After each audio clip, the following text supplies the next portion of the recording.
This is Lake Kivu in Rwanda, and we're here for coffee. I'm Chris, co-founder of Warawul, and this is Leon. In this mini-series, we're leaving Berlin behind and heading to Rwanda. We are flying across continents to meet with Aimé Gahizi and his team at Gitesi Coffee. This isn't just a coffee run, it's a journey back to the roots. Hit subscribe and come with us.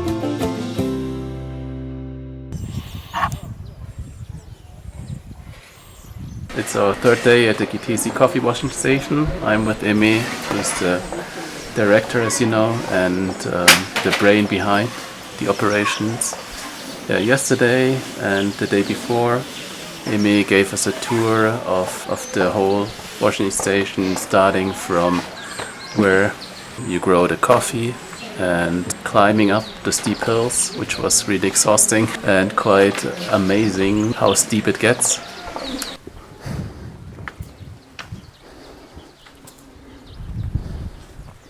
And then we saw how you collect the cherries, how you process them. You have to process this separately. So this is a low quality coffee. And how you sort it. And how you dry the coffee cherries. It was really insightful and amazing. And we also tested our espresso maker yesterday, which was fun. Gitesi baristas.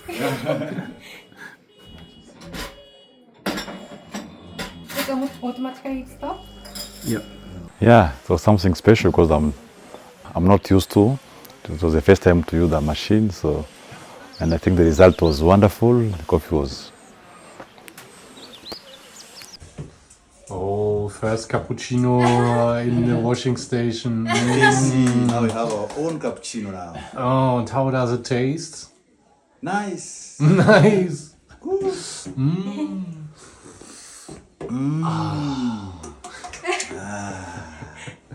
Now you have espresso. Now and espresso. cappuccino. Now you can do. Now you don't need to go outside too. Yeah. Yeah. And we also had dinner in town, which was really lovely. They had some amazing food there. And later we will also go on a, what did you plan, like a boat trip? Yeah, I think this afternoon we have to just relax a little bit to see what we have in Karongi. Apart coffee, plantation coffee process, but we have also something else. It's a beautiful things we have in Rwanda, specifically in Karongi. So we have to also to experiment that. Great mountains and something else. I think this is a surprise we are going to. Perfect. Yeah. So, as you see, this is a package of warawul coffee from Gitesi. This is myself behind. This is Espresso from Gitesi.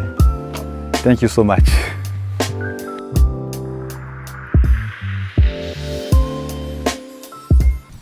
And just like that, our visit to the Gitesi Coffee Washing Station was slowly wrapping up. We had so much to take in, but before we could treat ourselves to a well-earned boat ride, there was still a bit more to see and capture. We crossed narrow streams, hiked up to some awesome viewpoints above the station,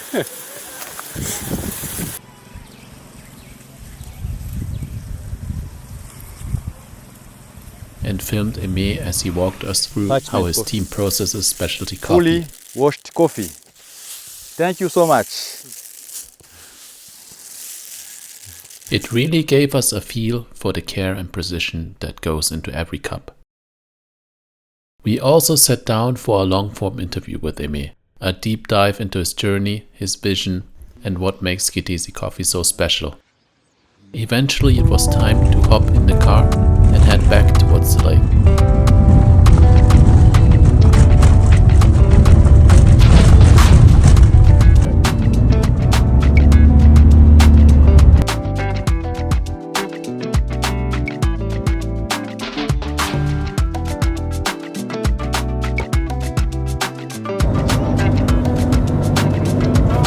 Once we got to the lake shore, we met up with a guy from Kivu and jumped into a boat.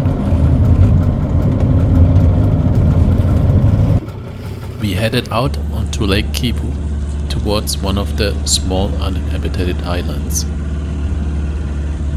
And wow, Lake Kivu was stunning. It's one of the deepest lakes in the world, dropping down to 450 meters. It honestly felt more like the ocean, surrounded by green mountains and sprinkled with little islands. Total hidden gem.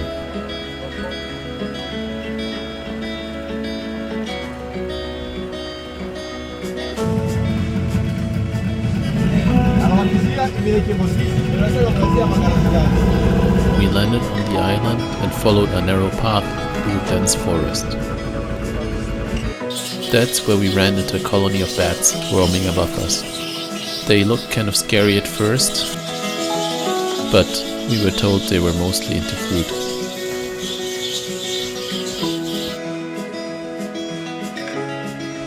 After a final push through the trees, we reached the top of the island.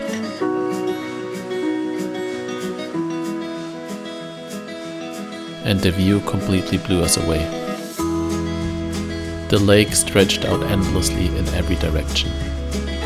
Our time in Karongi was coming to an end, and we couldn't have been more thankful to Aimé for his time, his stories, and for showing us the incredible place he calls home. But he had one last thing to show us, the Gitesi Coffee Washing Station at night. During harvest season, the station never really sleeps. As the sun goes down, smallholder farmers arrive with their freshly picked cherries from the day's harvest, balancing them in huge bags, packed on bikes, and then once they deliver, the processing kicks off right away to keep the quality top-notch. Even under the stars, the station's alive, pulping, fermenting, washing. It just keeps going and going and going until the early morning hours.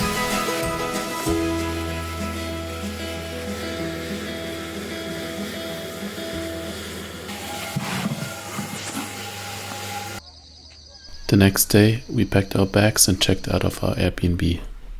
In town, we went to the market to stock up on fruit and water and stopped for a cappuccino at Kivu Coffee Cup. The latte art was on point, but we were definitely not ready for the humongous cups filled with sweetened milk.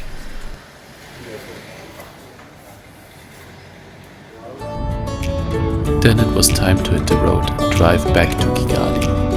Our journey would take us 4 hours through gorgeous mountains.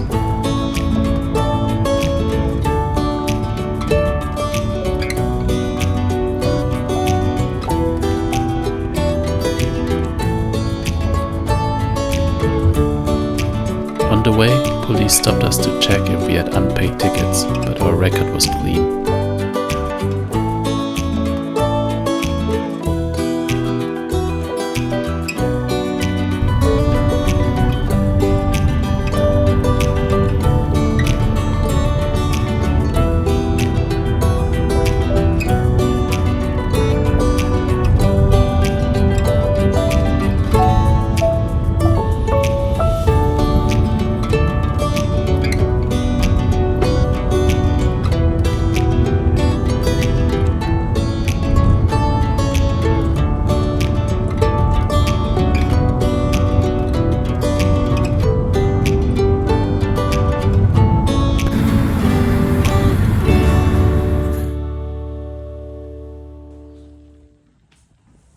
Day 7 was a public holiday and our last day in Rwanda.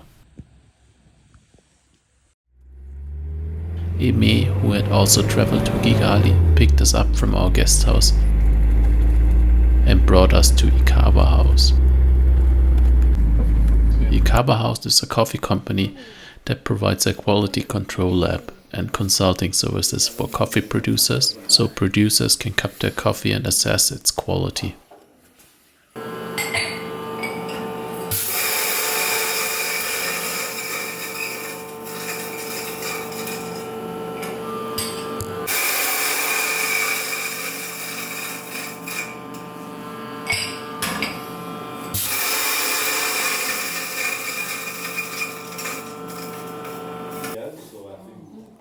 Together with Aimé and Letizia and Uziel from Ikawa House, we cupped samples from Gitesi Coffee's ongoing harvest.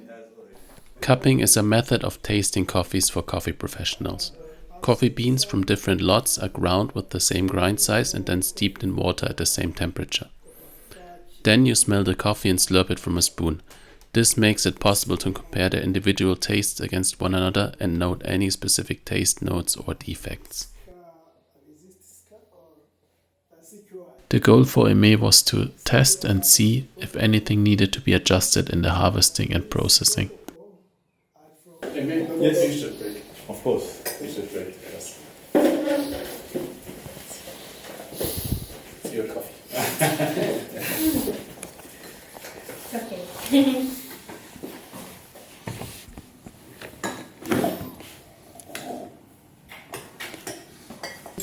Yeah, zirahari pe. Ahubwo nuko zigiye kutubaranyisha aho ku buryo zigiye kudusaza. Zirahari mu 5,900. Dufite abasazi benshi bazari ikibazo gusambu. Both Letizia and Uziel are expert coffee tasters, and it was a joy to see such seasoned professionals cup and score coffees. Through their knowledge of growing and processing their own coffee, the unique ability to translate what they taste into how the quality can be improved during processing. Yeah, especially number 4 is high acidity, much more citric and malic together, and some trace of tartaric acid. Yeah, I really like the complexity, and for me, when coffee is sweet and high acidity and good flavors, to me it is good coffee.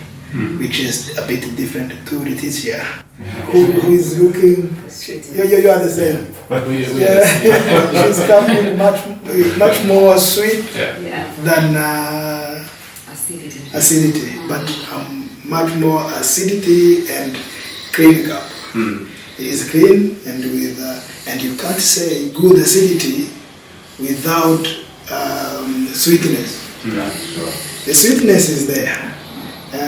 Otherwise, it will be sour and bitter, which is not good. Yeah. As for Leon and me, we enjoyed the cupping experience and the new harvest from Gitesi, which made us super excited for the new Gitesis that will arrive later this year.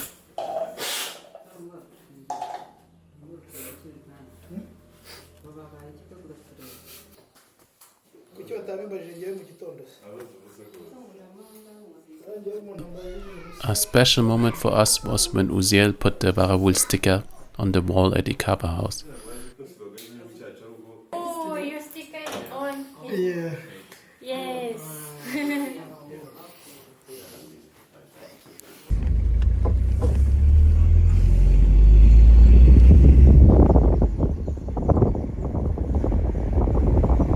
We're at the Brussels airport waiting for our final flight to Berlin. And last night we left Kigali with a red-eye flight and just came in the morning and then spent some time going from cafe to cafe to check out the specialty coffee scene in Brussels, which is really great, awesome coffees. And yeah, yesterday we had our final day in Kigali. Aimé picked us up in the afternoon, and then Aimé brought us to the airport. We said goodbye with a heavy heart and took our flight. So it was an amazing trip, I have to say. It was a lot in a week. We spent a lot of time with Aimé, he spent a lot of time with us, and we got to see the Gitesi Coffee Washing Station, which is really special, to see how it really operates, the people behind it, day and at night too. And it was really something special for me, and we hope that you also enjoyed the trip with us.